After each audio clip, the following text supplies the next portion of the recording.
이스라엘. 그래서 우리도 오늘 흰 돌 위에 새 이름을 기록한 것이 있나니 받는 자밖에는 그 이름이 알 사람이 없느니라.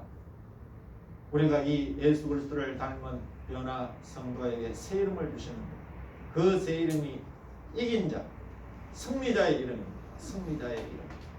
그것이 영적 이스라엘입니다. 오늘 이스라엘. 하나님께서는 이 이스라엘로 만일에 하나님의 영광을 나타낼 종으로 서기 위하여서 우리를 부르신 것입니다. 이사야 49장 1절에서 3절 읽어보겠습니다. 섬들아 나를 들으라. 모압 백성들아 귀를 기울이라. 여호와께서 내가 태에서 나옴으로부터 나를 부르셨고 내가 미복 중에서 나옴으로부터 내 이름을 말씀하셨으며 내 입을 날카로운 칼같이 만드시고 나를 그 손바닥에 숨기시며 나로 마땅한 살을 만드사 그 전통에 감추시고 내게 이르시되 너는 나의 종이요 내 영광을 나타낼 이스라엘이라 하셨느니라. 아멘. 너는 나의 종이요 내 영광을 나타낼 이스라엘이다. 이스라엘이 누구냐? 이긴 자, 영적 이스라엘입니다. 그래서 우리 모두 흰 돌 위에 그 새 이름, 영적 이스라엘의 이름, 승리자의 이름, 이스라엘. 이 이름을 저와 여러분이 받아야 돼요. 그래서 이런 자를 하나님께서 이제 영적 이스라엘로 택함을 입은 이 사람이 하는 소리가 뭐냐? 내가 야곱이다. 내가 이스라엘이다. 야곱으로 자칭하고 이스라엘로 이제 앞으로 칭호를 받게 될 것이라. 그래서 야곱으로 내 스스로 나는 야곱이다. 우리는 땅끝 땅모퉁이 해돋는 곳에서 이방 가운데서 십자가의 도를 통하여 영적 아브라함 자손되고 이제 말일에 가르치는 야곱의 도를 배워서 야곱 족속에 새롭게 가입이 되어서 이제 우리를 야곱이라, 내 스스로 나는 야곱이라, 복받은 야곱이다, 영적 야곱이다 자칭하고 이 사람이 때가 되면 이제 이스라엘로 칭호를 받게 되는데요.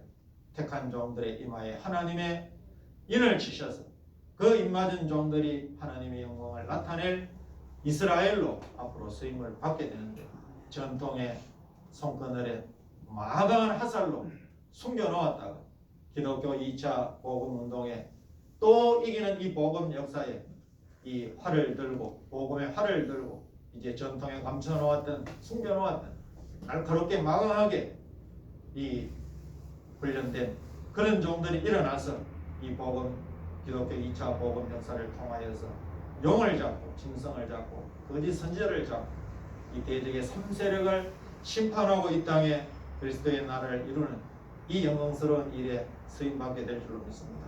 자, 이사야 44장 5절을 읽어보겠습니다. 혹은 이르기를 나는 여호와께 속하였다 할 것이며 혹은 야곱의 이름으로 자칭할 것이며 혹은 자기가 여호와께 속하였음을 손으로 기록하고 이스라엘의 이름으로 칭호하리라. 아멘. 야곱의 이름으로 자칭할 것이며 이스라엘의 이름으로 칭호하리라. 자, 이 이스라엘의 이름으로 칭호하는 이 이스라엘은 어떤 이스라엘이냐? 오늘 영적 이스라엘이 되는 과정을 지금 보고 있습니다. 이 이스라엘이 이제 마지막 영적 이스라엘인데 이 영적 이스라엘은 계시록 7장에 하나님의 인침을 받게 됩니다. 하나님의 인침을. 계시록 7장 1절부터 4절 가운데 나오는데 그 4절의 말씀에 이스라엘 자손의 각 지파 중에 입맞은 자가 14만 4천이다 했는데 글씨가 끊쳤네요. 영적 이스라엘로 하나님의 인을 이제 맞는 이것이 뭐냐? 우리가 그 도리의 새 이름을 받는 영적 이스라엘의 이름 하나님의 인침받은 종들로 쓰게 됩니다. 이거는 받은 자만 알게 됩니다. 우리가 성령의 인침도 받은 자만 알게 됩니다. 하나님의 인침도 받은 자만 알게 됩니다. 계시록 7장 4절을 읽어보겠습니다. 내가 입맞은 자의 수를 들으니 이스라엘 자손의 각 지파 중에서 입맞은 자들이 14만 4천이니 이스라엘 자손의 각 지파 중에서 입맞은 자가 14만 4천이다. 이 이스라엘 각 지파, 이 이스라엘은 육적 이스라엘이 아니 역시 영적 이스라엘. 왜냐? 7장 이제 5절부터 루벤 지파 이제 지파가 12지파가 나옵니다. 그 12지파의 이름을 보면 육적 야곱의 12아들이 거기에 다 기록이 돼요. 그래야 육적 계보가 되어야 육적 이스라엘을 할 수가 있습니다. 그러나 거기에 보면 육적 이스라엘의 하나님께서 세운 지파가 아니라는 거예요. 이 육적 이스라엘은 그 지파대로 보면 첫째로 레위 지파는 계수를 할 수가 없어요. 하나님이 계수하지 말아야 했어요. 왜냐? 하나님의 것이기 때문에. 그래서 레위 지파는 성막을 맡았잖아요. 그 출애굽에서 행진할 때 보면 출애굽에서 행진하는데 이 중간에 해막을 중심해서 동서남북 사면으로 진을 칩니다. 진을 치는데 동편에 서편에 남편에 북편에 세 지파씩 진을 칩니다. 그런데 그 중간에 성막 해막을 담당하는 지파가 레위 지파입니다. 레위 지파는 그래서 수에 빼버리는 거예요. 하나님 수를 계수하지 말아야 했어요. 내 것이기 때문에. 그러면 야곱의 12아들인데 레위 하나들이 빠지면 11아들이 되잖아요. 그런데 분명히 보면 동서남북으로 세 지파씩 진을 쳤단 말이에요. 그러면 한 지파가 누가 들어가느냐? 요셉이 이제 부목이 되는 거예요. 요셉이 형들한테 팔렸잖아요. 애국으로 팔려가서 거기서 자식을 낳는데 므낫세와 에브라임을 낳습니다. 요셉이 죽은 줄 알았는데 풍년이 들어가 형들이 양식 사러 갔다가 살아있는 요셉을 아버지하고 다 이제 애국으로 와서 야곱이 보니까 두 아들이 있는 거예요. 야곱이 그렇게 이야기합니다. 아들 요셉이. 이 두 아들, 애굽에서 낳은 두 아들, 이거는 이제 내 아들이 될 것이다. 이 이후에 낳은 아들이 네 아들이다. 그래서 므낫세 에브라임이 손자인데 야곱의 아들로 삼는 거예요. 그래서 므낫세 에브라임 요셉의 지파가 두 지파로 늘어납니다. 그래서 12지파를 형성하게 됩니다. 그래서 보면 서쪽에 진을 치는 것이 므낫세, 에브라임, 그리고 누구냐 하면 베냐민. 전부 야곱이 가장 사랑하는 세 지파가 서쪽에 자리 잡고 있어요.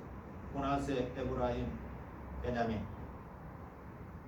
그래서 12지파. 그래서 레위는 수를 세할 수가 없어요. 그런데 레위 지파 중에 12,000이 들어간단 말이에요. 그리고 또 들어가려면 아까 므낫세, 에브라임이 다 들어가야 돼요. 그러나 므낫세, 에브라임이 거기 들어가느냐? 므낫세는 들어가는데 에브라임은 빠져 있어요. 그럼 에브라임 빠지면 또 11지파가 아니냐? 근데 거기에 누가 들어가느냐? 아버지가 들어가요. 요셉 지파가 나옵니다. 집에 와서 성경을 읽어보시면 계시록 7장 5절에서 읽어보시면 13절까지 11절까지 읽어보시면 거기에 아들이 빠지고 아버지가 들어가요. 아들이 빠지고 아버지가 들어갈 수가 있어요. 근데 아버지가 들어가려면 누구가 빠져야 되느냐? 장자가 빠져요. 장자가. 그렇잖아요. 우리가 아버지 대신에 어디 볼 보러 가는 건 장자가 받습니다. 장자가. 아버지 대신에. 왜냐? 아버지의 기업을 다 장자가 받기 때문에. 그런데 아버지 요셉도 들어가고 장자 므낫세도 들어가고 오히려 차자가 빠지는 거예요. 이런 법이 없거든. 에브라임 빠진 이유는 교만하고 시기하고 질투심이 강하고 에브라임이 그런 복을 받았어요. 할아버지가 야곱이 축복하는데 요셉은 정상적으로 아들이 누가 장자인 줄 알잖아요. 야곱의 우수에다가 우수 같으면 이쪽에다가 앉혀놓는데 므낫세를 이쪽에 앉혀놓고 에브라임을 자수에 앉혀놓고 근데 할아버지가 축복하는데 어떻게 합니까? 이렇게 하지. 이렇게. 그러니까 아버지 얘가 장자입니다. 그렇게 하면 안 됩니다. 나도 안다. 알고 축복을 하는 이미 할아버지한테 그렇게 축복을 받아요. 이후에 12지파가 남북으로 분단되어서 북쪽의 10지파에 10지파 가운데 우두머리 지파가 에브라임 지파입니다. 그래서 북쪽의 대표를 에브라임. 그리고 그 정도로 이제 오냐 그렇게 전부 따르니까 이 교만한 거예요. 내가 아니면 안 되고 내가 뭐든지 앞장서서 다 해야 되고. 그 사사시대에 전쟁을 하는데 전쟁을 한다고 부르면 호출하면 사사가 호출하면 열지파는 다 튀어나와야죠. 호출할 때는 나오도 안 했다가 전쟁에 승리하고 하니까 이제 시기가 나가지고 시비를 거는 거예요. 불평을 막 늘어나는 거예요. 왜 우리를 부르지 않았느냐. 지금 사사기 읽었죠. 그 내용이 나옵니다. 기도원은 그래서 성격이 한 사람이에요. 좋은 말로 그냥 세상 말로 오야 니 똥 굴다 니 다 해먹어라. 니가 잘했다 이렇게 하니까 그냥 넘어가는 거예요. 근데 뒤에 입다라는 그 사사한테 오지게 걸렸죠. 그거는 이미 태어나서 그 가족의 취급도 못 받고 쫓겨나가지고 불황자들하고 컸기 때문에 성격이 다릅니다. 그러니까 똑같은 행실을 하니까 인자 만났죠. 박살이 났잖아요. 그 이후에 보면 호세아서도 보면 에브라임이 죄에 대해서 죄를 짓고 내 죄를 누가 알게 하겠느냐. 자기는 죄를 짓고도 큰 소리 뻥뻥 치는 거예요. 호세아에 보면. 이거는 그래서 아마 에브라임은 빠졌습니다. 그리고 또 빠지는 게 다한 지파가 빠졌어요. 다한은 창세기 49장에 야곱이 축복하는데 인용시에 길에 뱀이여 척경의 독사다. 뱀 독사는 마지막 이 영적 이스라엘 절대 들어올 수 없어요. 영적 이스라엘은 뭐 하는 사람들이냐? 군대입니다. 영을 잡는 군대인데 뱀이고 독사인데 같은 부류가 같은 부류를 어떻게 잡습니까? 그래서 빼버립니다. 그래서 이건 반드시 영적 이스라엘의 수라는 거예요. 그래서 이 이스라엘 자손의 각 지파, 영적 이스라엘의 자손의 각 지파 중에서 입맞은 자들이 14만 4천이다. 그래서 오늘 이기는 자에게 그 돌 위에 흰 돌 위에 새 이름을 기록한 것이 있나니 받는 자밖에 그 이름을 알 사람이 없느니라. 이 이름은 영적 이스라엘의 새 이름입니다. 저와 여러분이 마지막 하나님의 인침받는 영적 이스라엘의 새 이름을 받기 위해서는 오늘 버가모교에 주시는 발람의 경우와 니골라당의 경우, 이 발람의 경우와 니골라당의 경우는 말세 때 일어나는 일입니다. 최고 말기에 그 발람의 교훈이 있었습니다. 이처럼 이 마지막 때에 교회는 이제 지금 축복을 너무 많이 받았어요. 축복, 우리 한국교회. 근데 이 축복받은 이 한국교회가 이제 핍박에는 이겨나왔는데 마지막 이제 마귀의 계율로 이 계율 정책을 통하여서 이어갈 때 여기에 쓰러지는데 우리가 음행과 이 틈심 우상을 이기고 오늘 주시는 세 가지 축복, 감추었던 만나를 먹어야, 새 양식을 먹어야 이길 수 있습니다. 계속 이길 수가 있습니다. 계속 이기는 나가는 자가 최후의 이제 변화 성도가 됩니다. 그 사람이 영적 이스라엘의 새 이름을 받고 하나님의 인침을 받아서 이 마지막 구속 역사의 일꾼으로 쓰임을 받게 됩니다. 그래서 오늘 이 이기는 자가 받을 축복 세 가지의 축복, 감추었던 만나 영의 새 양식, 흰돌 예수 그리스도를 닮은 변화성, 새 이름 영적 이스라엘, 이 축복을 우리 아름다운 교회 성도들 다 받을 수 있기를 예수님의 이름으로 축원합니다. 아멘. 결론입니다. 순교적인 신앙이 이 발람과 니골라당의 교훈으로 변질되어 가고 있는 이 종말 교회, 종말 성도들은 음행과 탐심 우상을 이기고 하나님이 주시는 최성의 축복을 받읍시다. 기도 올리시겠습니다. 거룩하신 하나님 아버지, 은혜를 참으로 감사를 드립니다. 우리를 이 말일에 이기는 자 만들기 위하여서 일곱 교회에 성령의 교회들이 하시는 말씀을 통하여서 이기라고 말씀을 하고 있습니다. 오늘 또 세 번째 교회 버가모 교회에 주신 말씀, 발람의 교훈과 니골라당의 교훈을 이기는 자에게 오늘 세 가지 축복을 주신다 했는데 그 중에 오늘 새 이름의 축복을 말씀을 들었습니다.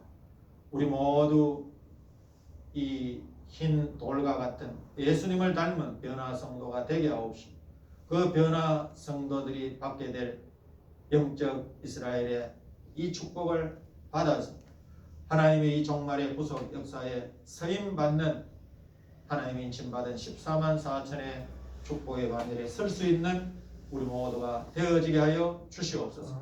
감사를 드리며 우리 구주 예수 그리스도 이름 받들어 기도드리옵나이다. 아멘.